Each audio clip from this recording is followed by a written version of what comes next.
Alright, and these are your wishes coming true guys 'no, ipapaliguan kayo ng universe ng mga biyaya guys, 'di ba sabi nga natin, mga biyaya, mga blessings 'no. So, imagine niyo ito yung mga blessings galing sa taas, dinadasal niyo 'di ba?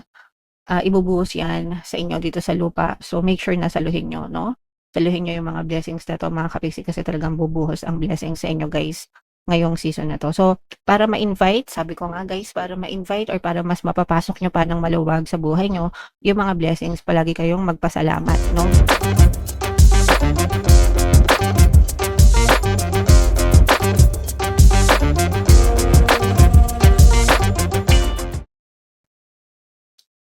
Hello guys, hello Gemini, welcome back to Pinoy Pixie Tarot. Ang pamagat ng episode natin for tonight is mid-month kapalaran para ngayong June 16 to 30 para sa Gemini, Sun, Moon, Rising Sign, and Venus. Unahin natin tong deck na to guys. Ito yung mga angel messages para sa inyo. Wow! So, unang-una pa lang Gemini, meron na tayo agad abundance 'to. So, ito yung energy ng abundance, kasaganaan, pagpapala. Ibig sabihin, maluwag ang pasok, maluwag ang pasok ng biyaya, magaan ang daloy ng blessings, sa buhay niyo. Invite this in your life guys sorry, sa pamamagitan ng gratitude. The more na grateful kayo guys, the more na nagpapasalamat kayo, the more na ini-invite nyo yung biyaya, yung blessings sa buhay nyo, mga kapiksi. Okay? So, count your blessings and more blessings will come to you, Gemini. Another message for you guys. Ito naman, meron tayong medyo disrupted na energy pagdating sa love relationship mga kapiksi. Sa romantic relationship, maaaring nagkakaroon kayo ng problema ng person mo, maaaring meron kayong mga misunderstanding, miscommunication. So, ito naman ay kailangan ng pag-usapan guys, no? And pag mag-uusap kayo, kailangan mahinahon kayong mag-usap para ma-resolve nyo yung mga issues nyo guys. Okay? Alright. And another message for you, Gemini. Ito guys, we have man holding a coin in reverse mga kapiksi. Ito guys, ibig sabihin nito, for some of you, pwedeng, yes, pinagpapala kayo, yes, blessed kayo, pero yung iba, parang dumadaan lang sa kamay yung mga blessings, yung mga kaperahan nyo, sa sahod kayo, meron kayong source of income, tapos pag sahod nyo, lumalabas agad guys, kung saan-saan agad napupunta, no? Parang ganon, mabilis lang siyang lumabas mga kapiksi. And that's fine. Para sa akin, as long as napupunta siya sa mga necessities nyo, and if you are generous enough to give back to other people, mga kapiksi. Okay? Alright, so yeah, comment down below guys if feeling nyo naka-resonate kayo dyan, Gemini. So, shuffle natin to. Ito naman ay sa love guys. Tingnan naman natin yung love advice or love message para sa inyo. Ito, separation guys. Time apart from your partner is on the horizon. So, sabi nga natin guys, yung iba, medyo nagkakaroon kayo ng konting kaguluhan, miscommunication. Ito naman, hindi naman to bago sa isang relationship. Normal naman yan. Pero kapag ito'y lumala, mga kapiksi, at hindi nyo naresolbahan, maaaring mauwi sa separation. Sometimes separation is good guys, no? Minsan 'di ba merong cool off muna tayo, pahinga muna tayo, hindi muna nag-uusap, no contact, ganyan. Only to realize kung gaano niyo talaga kamahal yung isa't isa. So 'pag nagkabalikan kayo, ibig sabihin talagang you still love each other, you still care for each other. Pero pagka yung ghosting, no contact, cool off, nagtuloy-tuloy na, it means na yun talaga, the relationship is meant to be over. And that's fine, guys, kasi ibig sabihin nun, makaka-move on na kayo sa next na relationship. It only means na that person is not the right one for you. So, wag kayong manghinayang sa mga separation, guys, especially kung hindi naman siya yung tamang tao para sa inyo. Don't count the years, no? Wag niyong bilangan yung ilang taon kayong nagsasama, ilang taon kayong magjowa, tapos mauuwi lang sa wala, 'di ba? Yeah. Comment down below, Gemini, if feeling nyo nakaresonate kay Gem. So, shuffle natin to. Hanapin natin yung energy ng Gemini, guys. Habang sinashuffle ko to, panoorin nyo muna yung video natin regarding sa ating paano mag-manifest ng abundance video course. Kapiksi, sawa ka na ba sa mga struggles at hirap sa buhay mo? Masipag ka ba at masikap sa buhay ngunit hindi ka pa rin umaasenso? Ilang beses ka na bang nag-attempt magnegosyo at mag-invest pero palagi ka pa rin nalulugi? Sa pagkakataon na ito ay maaaring may subconscious beliefs ka na nagiging balakid sa iyong pag-unlad at pagyaman. Introducing, paano mag-manifest ng abundance video course. Dito ay matututunan mong ma-overcome ang mga balakid mo para tuluyan ka ng umunlad, umasenso, sumagana, maging matagumpay, successful at maswerte sa iyong kabuhayan, pera, trabaho, negosyo, salapi at kaperahan ng bonggang-bongga. Dali, mag-send na ng email sa pinoypixie@gmail.com at simulan na ang iyong pagyaman ngayon. Alright, so sa lahat ng gusto mag-avail ng course, guys, meron tayong paano mag-manifest ng abundance video course, paano mawala ang third party at magkaroon ng harmonious na relationship, paano pabalikin si ex vice breakup. Sa mga interesado, guys, mag-send lang kayo ng email sa pinoypixie@gmail.com. And sa mga naghahanap ng pampaswerte, guys, meron tayong money shaker jar. Ito yun, guys, no? Super liit na bote pero super effective, super powerful. At saka ito, guys. So ito yung ating WhatsApp number. Sa mga gustong swertehin, guys, chat nyo lang ako dyan. So, Gemini kayo ay represent ng King of Swords. This is both positive and negative.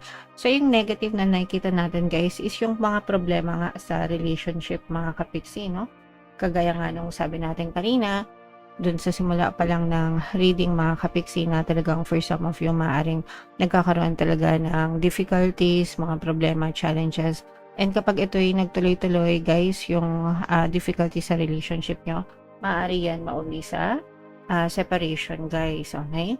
So, for some of you guys, parang maaaring nagkakaroon na rin dito ng emotional detachment or parang palaging mainit yung tension sa pagitan nyo. So, pwedeng may mga pag-aaway talaga na matindi, mga kapitbahay.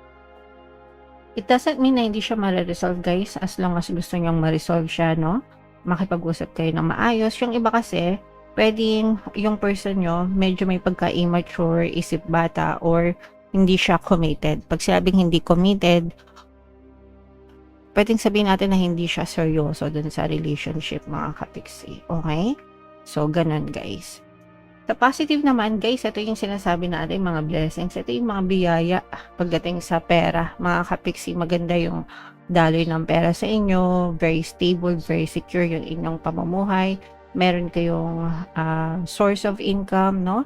Na talaga nagpapasok ng pera sa inyo, mga kapiksi. For some of you guys, parang emotionally satisfied din kayo. Ibig sabihin, kontento, no? Yung iba sa inyo talagang kontento kayo, masaya kayo sa kung anong meron kayo sa buhay nyo right now. Yung iba nga, parang hindi na kayo naghahangad ng iba pa or naghahangad pa ng more. As long as maluwag yung pasok ng pera sa inyo, okay na kayo doon, mga kapiksi. Okay? And okay lang yan, guys, no? As long as okay kayo, as long as masaya kayo, mga kapiksi. Alright? Okay, so i-mind nyo na to, guys, yung mga blessings na to, pagpapala, kasaganaan, mga kapiksi.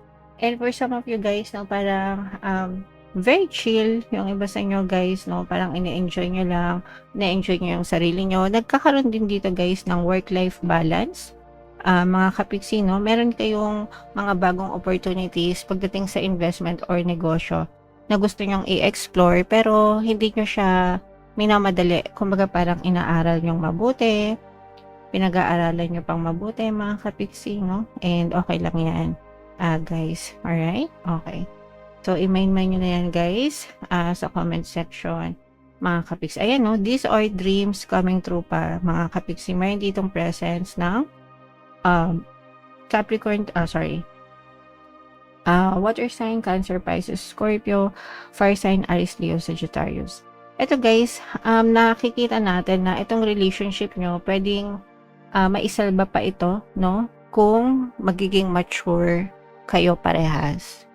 Ibig sabihin ng mature kayong mag-uusap, willing kayo na isolve talaga yung mga problems.